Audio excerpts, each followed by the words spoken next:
প্রিয় শিক্ষার্থী বন্ধুরা, আশা করি তোমরা সবাই ভালো আছো। কোভিড-19 এর কারণে ষষ্ঠ শ্রেণীর অ্যাসাইনমেন্ট ইসলাম ও নৈতিক শিক্ষার সমাধানে তোমাদেরকে স্বাগতম। প্রিয় শিক্ষার্থী বন্ধুরা, তোমরা যারা নতুন এসেছো এই ভিডিওতে, তারা অবশ্যই চ্যানেলটি সাবস্ক্রাইব করবে, কেননা তোমাদের পরবর্তী যত অ্যাসাইনমেন্টগুলো থাকবে সবগুলো সমাধান এই চ্যানেলের মাধ্যমে দেওয়া হবে। তো চলো ভিডিওতে যাওয়া যাক।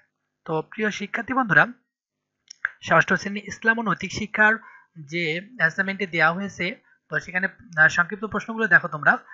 এখানে দেওয়া হয়েছে আল আসমাউল হুসনা বলতে কি বোঝায়। 2 নম্বরে দেওয়া আছে আল্লাহ পাকের 5টি গুণবাচক নাম অর্থসহ লেখো। 3 নম্বরে তুমি কিভাবে আল্লাহর গুণে গুণান্বিত হতে পারো।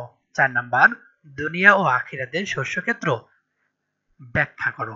আমরা সংক্ষিপ্ত প্রশ্ন 1, 2, 3, 4 এই 4টি প্রশ্নের আজকে সমাধান তোমাদের সামনে এই ভিডিওর মাধ্যমে প্রকাশ করব। তো প্রিয় শিক্ষার্থী বন্ধুরা, চলো আল আসমাউল হোসনা বলতে কি বোঝো এই প্রশ্নটি দেখব। আল আসমাউল হোসনা বলতে কি বোঝায়? প্রিয় শিক্ষার্থী বন্ধুরা, আসমাউল হোসনা শব্দ আর দুইটি আরবি। আসমা শব্দের অর্থ হলো নামসমূহ, আর হোসনা শব্দের অর্থ সুন্দরতম।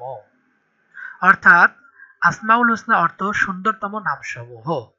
আর এই সকল সুন্দরের আধার হলো মহান আল্লাহ তাআলা। পবিত্র কোরআনে ও হাদিসের মধ্যে মহান আল্লাহ তাআলা অনেকগুলো গুণবাচক নাম রয়েছে, আর এর সংখ্যা হলো 99টি। আল্লাহ তাআলার সুন্দর সুন্দর নামকে একত্রে বলা হয় আসমাউল হুসনা।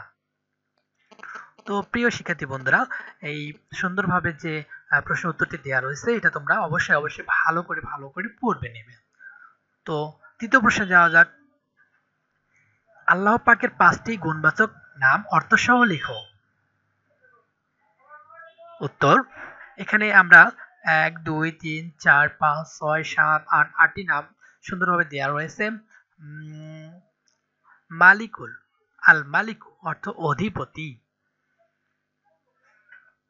কুদ্দুসু, পুত পবিত্র বা নিখুঁত।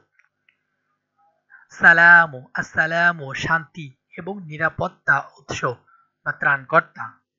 তোমরা এখানে তোমাদের পছন্দ মতো যেটি ভালো লাগে তোমরা সেটি নিয়ে তোমাদের খাতায় লিখে দিতে পারো। তো প্রিয় শিক্ষার্থী বন্ধুরা, তোমরা সুন্দর করে লেখার চেষ্টা করবা।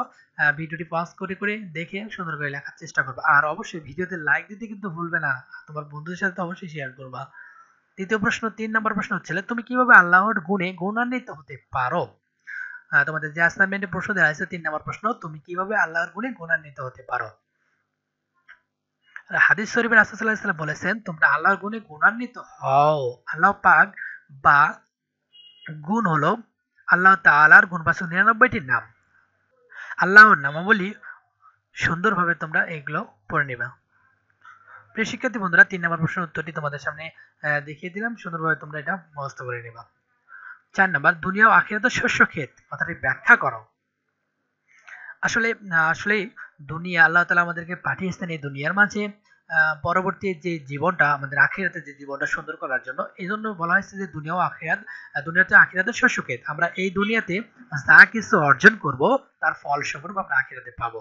আমরা যদি ভালো কাজ করি তাহলে আখিরাতে সেই ভালো কাজের সওয়াব পাবো। আমরা সেই আখিরাতে সেই ভালো কাজের সওয়াবটা নিয়ে আমরা আখিরাতে সুন্দরভাবে জীবনযাপন করতে পারবো। আর যদি দুনিয়ায় খারাপ কাজ করে থাকি তাহলে অবশ্যই আমাদের কালকে আমাদের ময়দানে আমাদের শাস্তির সম্মুখীন হতে হবে। তো দুনিয়া আখিরাতের শস্যক্ষেত কথাটা একদম সুন্দরভাবে তোমাদের এই স্ক্রিনে দেখো, সুন্দরভাবে দেওয়া রয়েছে। তোমরা এটা দেখে সুন্দরভাবে মুখস্থ করে নিবা। প্রিয় শিক্ষার্থী বন্ধুরা, তোমাদের আগের যে ভিডিওগুলো অর্থাৎ দ্বিতীয় সপ্তাহে যে অ্যাসাইনমেন্ট তোমাদের দেওয়া রয়েছে বিজ্ঞান, আইসিটি, আর আজকে দিলাম হচ্ছে ইসলাম ও নৈতিক শিক্ষা। তোমরা এই ভিডিও 3টি সুন্দরভাবে দেখে নিবা। তো আজকের ভিডিও এই পর্যন্তই। যারা এই চ্যানেলটিতে নতুন এসেছো তারা অবশ্যই চ্যানেলটি সাবস্ক্রাইব করবে। তোমাদের বন্ধুদের সাথে ভিডিওগুলো শেয়ার করতে ভুলবে না। ধন্যবাদ। আসসালামু আলাইকুম ওয়া রাহমাতুল্লাহ।